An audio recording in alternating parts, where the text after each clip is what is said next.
30 because if we move up here, and I tell dogs a lot asking to do, more than likely where we live is going to have stairs. He can't go up and downstairs. So I mean, it's almost, he's sick and he has seizures every once in a while. I think he's pretty close to not being with us anymore, but you know, you put a dog down, you say, I'm going to move somewhere, and it's inconvenient for me that you come with me, and so, but you know, when you own a dog, you guys that are pet owners, you know that you have to make decisions for these animals based on their quality of life, right? So, if I feel that Kurt's at the end of the line, living in Seattle with stairs and stuff, and the move is going to be traumatic on him, I felt like I was worried that this decision would have to happen before nature made the decision for me. And so I'm discussing this with Robert, and he's being very pragmatic about it. And he's basically comes down to Robert saying, Scott, you know, I have faith you'll know what to do. 2 nights later, we get a call at about 4 a.m. our time from my sister-in-law, who is staying in our house taking care of Kurt. She says, Kurt's going outside and will not come in. He's laid down and I cannot get him to come back in. I'm pretty sure he had a seizure last night. So long story short, Kirby died that night. He kind of made a decision for us. And so it was really sad, you know, I mean, but at the same time, it's like, you know, he was an old dog. And, you know, it was tough. Robert was really cool. Mike and Kara were in Disneyland, and I actually was supposed to the next day stand in for Gabe at Curricon, so I did some panels. I wore shades a lot, so I was crying. So dial in, Ryan. Dial in. Dial in, Ryan. Oh my God. Oh shit. Ryan. Hey! You just want to lay on the couch? You just want to lay on the couch?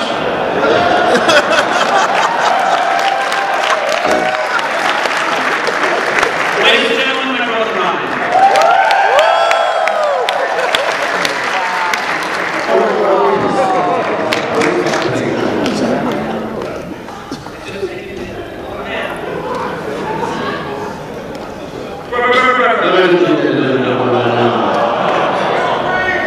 I don't want any of that anymore. Careful and sit. Just lay down. All right.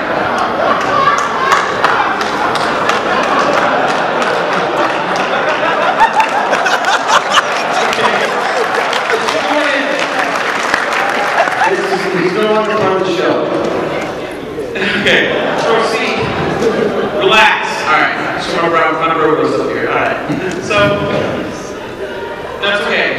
Kara and Mike showed up at Curricon. They came back like the last day, and Kara brought me a little Eeyore something. I'm going to say I'm sorry about Kirby. It was just kind of cool to Eeyore counting baskets. But anyway. So now, time has passed, about a year's passed. You know, we were sad about Kirby, but we have gotten 2 new dogs. We got 2 new baskets we rescued. Bella and Butler, litter mates.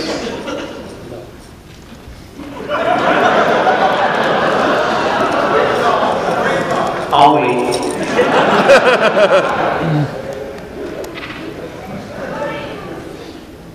You're ready, Mike? Right. Oh my God. Right. Seriously, you can't just lay there and be quiet. You have to go back to your seat. Okay? Okay. Oh, we don't get to watch somebody speak. Oh, boo.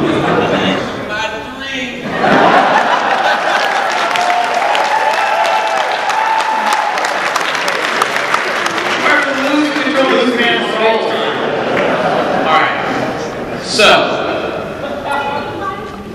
a couple years later, or a year later, I get my 2 dogs. I text Robert, Jesus Christ, and I let him know that, oh no, but I called, I was talking to Robert, I said, hey, I got some new pups. And he's like, oh, cool. And I said, yeah, they're named Bella and Butler. And he said, Bella, just like Snoopy's sister. And I said, Snoopy's not sister named Bella. And he goes, ooh! He has a sister named Belle. You're not even a good Snoopy fan. You don't even like Snoopy. I'm like, wait, I knew he had a cousin named Spike. And he goes, Daisy Mill Puppy Farm. And I'm like, oh shit, how did I forget that? He's like, man, wow. So like the next day I get a text from Robert, and it's a picture from his BlackBerry of his hand. It's clearly his house, and he's holding a stuffed animal of Belle. Just like a, fuck you, I'm a better Snoopy fan. And I looked at it and I was like, damn it. Not only do you know Belle, he's got a stuffed animal, Belle.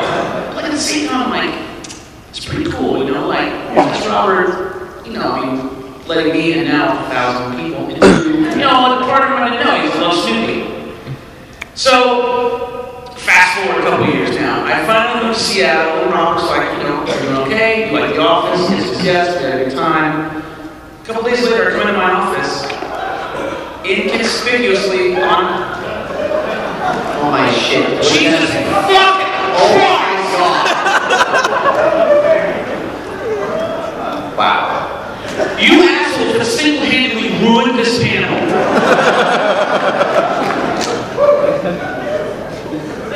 No, it's okay. Shut it up and shut it down, Brian. Fucking dial it in.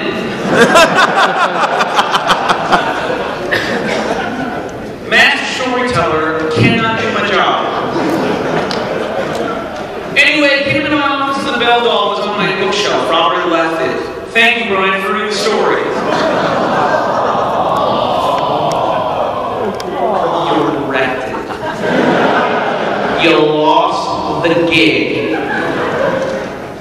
Jesus. So I don't tell stories. Just pop in on yours, provided that it's not emotional and sweet, so don't wreck it. And just do a good job. Just trying to like it.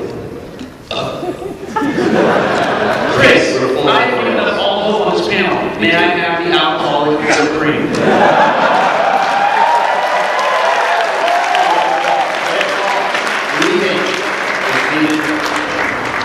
Just leave it. Doesn't matter. I'm going to take a shot, and then you're going to reclaim this panel in the name of Straub und Kurtz. That's not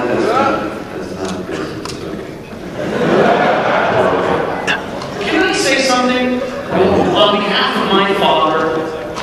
I'm concerned, but yes. There's a rich history of German and Italian. Germans were not always the heck fun. Like when you make a movie called The Good German. What does that mean? That's kind of shitty. My father went and cleared. Wait, Some of All Fears. That movie came out. The movie where, based on a book where I think it was Middle Eastern terrorists blew up the Super Bowl. That's Some of All Fears. My dad's a big Atlantis fan. Movie comes out. It was pretty close to 9/11. We didn't want to upset, you know, Middle Easterns, right? So we had to change the villain. Be sensitive. Who do we change the villains to? Germans. Germans. They're super hateable. The problem is their language sounds evil. I know this because my father always sounded angry. Always. Even when he said nice things. I'm very proud of your progress as a cartoonist. The Germans are not always back out. We went and saw Hellboy 2 with my dad because he's really cool movies and science fiction and shit. And Seth MacFarlane played Johann Strauss, the guy that is that. German name. Johann who? Right. He's the ghost inside the suit. And at one point in time, sticks at Hellboy and walks off and sings a German song. And I turn to my dad and I go, what did he say? My dad said, nothing. It's fucking bullshit gibberish. And then, to put a button in how long he's been carrying this, he goes, it's a bunch of Sid Caesar gibberish, fake German bullshit. Sid Caesar. He's been on to it since Sid Caesar, the fake German. And I asked him, and I go, Papa, easy. And he's like, well, it just makes me mad. You know, you could learn the German.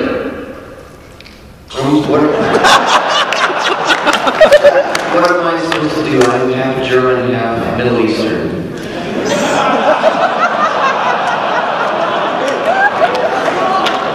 What a rich heritage of tolerance.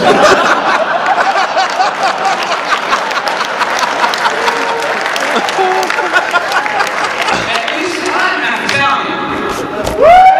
And the Italians.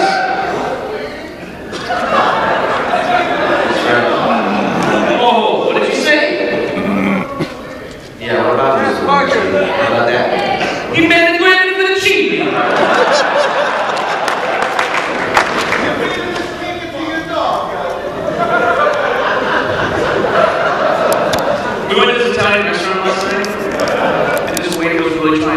such as the fact that he was actually Italian. So I'm like, sir, he's like, see. And I'm like, push on the sand, see. Alright, take it easy. It's restaurant meat. See, He was trying to transport you to a world of bullshit.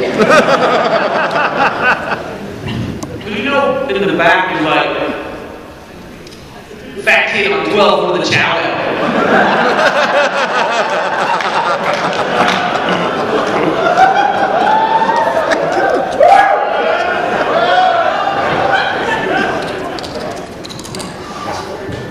This is from my friend Lynn. We're gonna have some chow that we're retired and down by the eye. It's gonna be a wicked smash. It's real pisser. Get pissed off all day. Brad, you're not come on, Brad. So this guy, he overhears us saying that we're going to go to Mike's Bakery. It's down the street and they make the most awesome cannolis. When my brother finds out that Mike's Pastries is down the street, we're going to go, oh shit, Mike's Pastries, Mike's Bakery, and he goes sober. So the waiter comes out and he's like, oh yeah, Mike's Pastries. But sorts are bad. Wait till you try. You don't need to go down on Mike's Pastries. So what ended up happening is he comes out and he's like, okay, this cake, you taste it. You tell me if it's better than Mike's Pastries. You go down the street, nothing better than this. And that's not even our best stuff. And Brad goes, thanks for bringing it. Now, I was not paying attention. Because Erica and Mike Kulik tricked me into playing Pokemon. Now it's all I can do. We gotta catch them all. So I'm playing Pokemon, and these guys are going on like, wow, it's really nice of them to bring us the worst dessert. And then be like, this isn't even our best dessert. Here's a free dessert, and they're making fun of it. And I'm not paying attention, I'm not looking up, and I go, this is what I'm going to feed it to the dog.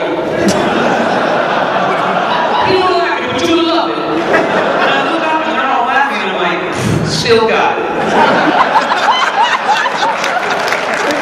Oh yeah, I'm turning 40 on the 15th. I thought maybe be getting old. Mind sharp. And I'll always make them laugh. They're still laughing a lot. That was not that funny a joke. Why are they laughing? What's going on? What's so funny? The guy was behind me. He's walking by and I go, it's the game with me to the dog. You don't even like it. You got up a sound. He said, I'm not going to eat it. I'm going to eat the poop. But I'm eating the cake. But he's still better than Mike's Pastries. Nope. Mike's Pastries, is it pastries or bakery? Bakery. Pastry. It's a pastry house. It's a bakery zone. It doesn't matter.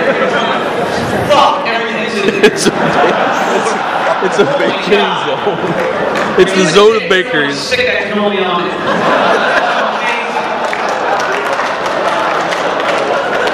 Fall asleep. Hot check. You fall asleep on a fucking rock. Brian, you were so sure you fall asleep. You're gonna fall asleep. And when you do, I'm gonna go. And everyone's gonna look at you sleeping. And even though I told you this, you're gonna fall asleep. You know what's cool is that okay, check it out. Now it's just your time. What? We're at 12. Hey guys, it's midnight. Should we stop? No. Thank you.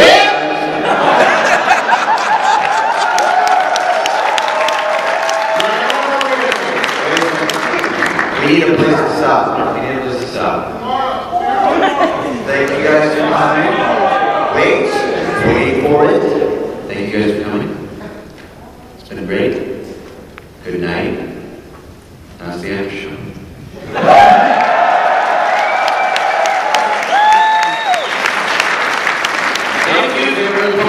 If you'd like to leave because the show is over, you may leave. Some of you might have to pill. That's our time. But now it's time for the after show called Business Class. Because I'm all business.